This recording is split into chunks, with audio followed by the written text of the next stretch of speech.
నమస్తే, welcome to Suman TV. నేను మానస.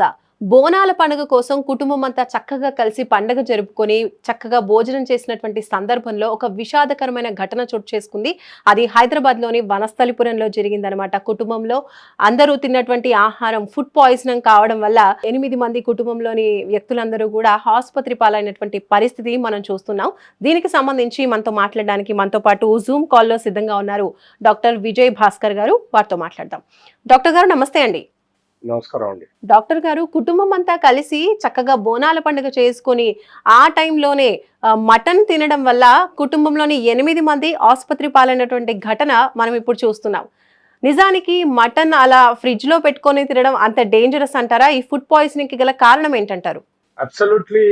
ఈ ఫుడ్ పాయిజనింగ్ కి కారణాలు పలు రకాలు ఉంటాయండి. ఇందులో మొదటి రకం ఏంటంటే కుక్ చేసిన తర్వాత ప్రాపర్ స్టోరేజ్ చేయకపోతే తద్వారా బ్యాక్టీరియల్ ఇన్ఫెక్షన్ వచ్చి ఆ ఫుడ్ తర్వాత ఫ్రిడ్జ్ లో పెట్టడం ఒక కారణం ఉంటుంది. అంటే ఫ్రిడ్జ్ లో పెట్టక ముందే బ్యాక్టీరియల్ ఇన్ఫెక్షన్ రావడం, కంటామినేషన్ అవడం.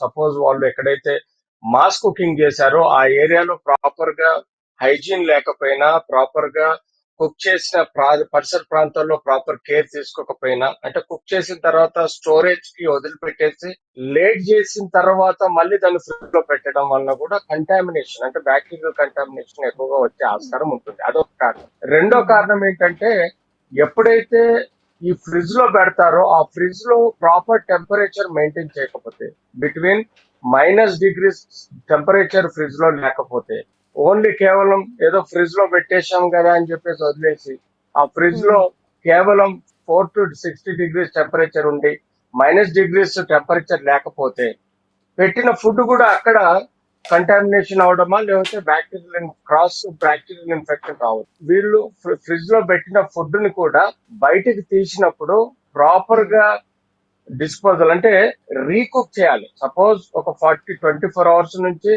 3 days వరకు కూడా ఫ్రిడ్జ్ లో -డిగ్రీలో పెడితే పర్లేదు. కానీ ఒక ప్రాపర్ టెంపరేచర్ ఫ్రిడ్జ్ మెయింటైన్ చేయకపోయినా, లేకపోతే ఇది ఫ్రిడ్జ్ లో పెట్టి ప్రాపర్ డిగ్రీస్ మెయింటైన్ చేసి ఫ్రిడ్జ్ లో పెట్టి మళ్ళీ తీసినప్పుడు రీహీట్ చేయాలి. ఎందుకంటే రీహీట్ చేయకపోయినా కూడా there is a possibility of bacteria form అవుతుంది. సో ఏ ప్రాసెస్ అయినా ఈ 3 విధాలుగా మనకు ఫుడ్ ఫుడ్ కంటామినేషన్ అయ్యి బ్యాక్టీరియల్ ఇన్ఫెక్షన్ వచ్చి ఇట్లాంటి మన పరిస్థితులు ఏర్పడే ఆస్కారం ఉంటుంది. మనకు తెలిసిన హిస్టరీ ప్రకారం చూస్తే ఈ బోనాల పండుగ రోజు మటన్ కుక్ చేసి వాళ్ళు ఒక దగ్గర స్టోర్ చేసిన తర్వాత ఆ రోజు రాత్రి ఫ్రిడ్జ్ లో పెట్టారు. కొన్ని గంటలు ప్రాపర్ గా టెంపరేచర్ మెయింటైన్ చేశారో లేదో, ఆ తర్వాత ఫ్రిడ్జ్ లో నుంచి తీసి తిన్నారా, లేకపోతే ఇది ప్రాపర్ గా స్టోరేజ్ చేయలేదా, తద్వారా వీళ్ళకు బ్యాక్టీరియల్ ఇన్ఫెక్షన్ వచ్చి గ్యాస్ట్రో ఎంటరైటిస్ డెవలప్. అంటే యూజువల్ గా ఏమవుతుందంటే ఒకసారి ఇంటెస్టైనల్స్ పేగులలో స్టమక్ నుంచి చిన్న పేగు ట్రాన్స్పోర్ట్ అయినప్పుడు ఏమవుతుందంటే కొంత బ్యాక్టీరియా ఏదైతే ఉందో ఫుడ్ లో, ఆ బ్యాక్టీరియా కూడా విపరీతమైన వ్యాప్తి చెందుతుంది. అట్లాంటి వ్యాప్తి చెందినప్పుడు పేగులలో విపరీతమైన పాయిజనస్ చేంజెస్ వస్తాయి. తద్వారా టాక్సిన్స్ రిలీజ్ అవుతాయి. ఆ టాక్సిన్స్ రిలీజ్ అయ్యి అవి రక్తంలోకి పోయి సెప్సిస్ లోకి పోయి ఒక వ్యక్తి చనిపోయే ఆస్కారం ఉంటుంది. ఇలాంటి ఫుడ్ పాయిజనింగ్ వల్ల డిహైడ్రేట్ అవ్వడం, లూజ్ మోషన్స్ రావడం, వాంతులు రావడం, అంతేకాకుండా ఈ బ్యాక్టీరియల్ ఇన్ఫెక్షన్ వల్ల సెప్సిమియాలో పోవడం, చనిపోవడం జరుగుతుంది. కాబట్టి ప్రాబబ్లీ ఇందులో ఒకరు మరణానికి దారి తీసింది, ఇంకా మిగతా వాళ్ళు కూడా హాస్పిటల్ అడ్మిట్ అయ్యారు. కాబట్టి ప్రాబబ్లీ ఈ కారణాల వల్ల వాళ్ళు ప్రాపర్ కేర్ తీసుకోకపోవడం వల్ల, కుక్ చేసిన ఫుడ్ ని ప్రాపర్ కేర్ తీసుకోకపోవడం వల్ల ఈ సీజనల్ డిసీజ్ లో మోస్ట్ డేంజరస్ అండి. ఈ ఇది ఏదైతే సమ్మర్ టు మాన్సూన్ లో మనకు ఈ సీజనల్ డిసీజ్ లో వాటర్ అండ్ ఫుడ్ స్టోరేజ్ చాలా జాగ్రత్తగా ఉంచాలి. ఏ మాత్రం అజాగ్రత్త చేసినా వాటర్ తో కానీ ఫుడ్ తో కానీ పాయిజనింగ్ అయ్యి చాలా గ్యాస్ట్రోఇంటెస్టైనల్ డిసీజెస్, పేగుకు సంబంధించిన డిసీజెస్ అది విపరీతమైన వ్యాప్తి చెంది పొటాషియం లెవెల్స్, క్లోరైడ్ లెవెల్స్, ఈ సోడియం లెవెల్స్ పడిపోవడం, దానికి తోడు సెప్టిసిమియా అయి వ్యక్తులు చనిపోవడానికి కూడా కారణం అవుతుంది. అయితే అంత డేంజరస్ అంటారా అండి? ఇప్పుడు చాలా మంది చాలా ఇష్టంగా నాన్ వెజ్ అనేది తింటూ ఉంటారు. పండుగలు వచ్చిందంటే అది ఒక సెలబ్రేషన్ కింద భావిస్తూ ఉంటారు. కాబట్టి నాన్ వెజ్ తినడం అంత డేంజరస్ అంటారా? నిజంగానే నాన్ వెజ్ ని ఇలా ఫ్రిడ్జ్ లో స్టోర్ చేసుకొని తినకూడదు అంటారా? వెజ్ అండ్ నాన్ వెజ్ కాదండి. కుక్ ఉమ్, చేసిన పదార్థాలని ప్రాపర్ గా కంటామినేషన్ అవ్వకుండా సరైన టెంపరేచర్ లో మెయింటైన్ చేయడం ఒకటి. ఉమ్, రెండోది, దాన్ని స్టోర్ చేసిన ఏరియా సేఫ్టీ -డిగ్రీలో ఉందా లేదా.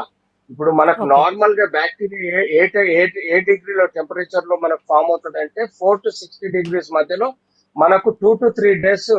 సపోజ్ ఫుడ్ స్టోరేజ్ అయింది, ఈవెన్ 6 hours ఎబో స్టోరేజ్ అయింది అనుకోండి, అప్పుడు ఉమ్, మనకు బ్యాక్టీరియా ఫామ్ అయ్యే ఆస్కారం ఉంటుంది. అదే ఫ్రిడ్జ్ డీప్ ఉమ్, ఫ్రీజర్ లో మనకు -డిగ్రీలో ఉన్నదనుకో, -4 degree అంటే ఆ ఉమ్, -3, -4 degree లో మెయింటైన్ అయి ఉంది అనుకోండి, 20 degrees లో మెయింటైన్ అయితే ఫుడ్ యొక్క బ్యాక్టీరియల్ గ్రోత్ రాకుండా స్టోర్ చేయడం జరుగుతుంది. కానీ అదే ఫ్రిడ్జ్ ప్రాపర్ టెంపరేచర్ మెయింటైన్ చేయకుండా ఏదో ఉమ్.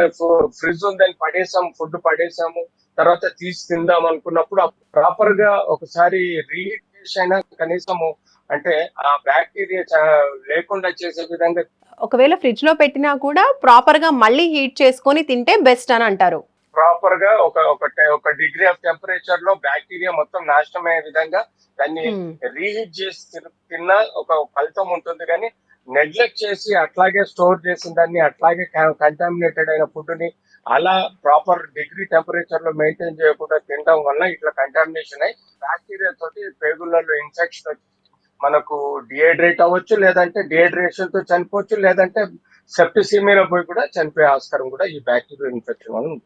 ఓకే. సో బ్యాక్టీరియా ఫామ్ అవ్వకుండా అంటే కుక్ చేసిన వెంటనే తినేసి స్టోరేజ్ అనేది ఎక్కువగా పెట్టుకోకుండా కుక్ చేసిన వెంటనే వేడివేడిగా అబ్సల్యూట్లీ తినడం రైట్. అనేది బెస్ట్ అంటారా అండి?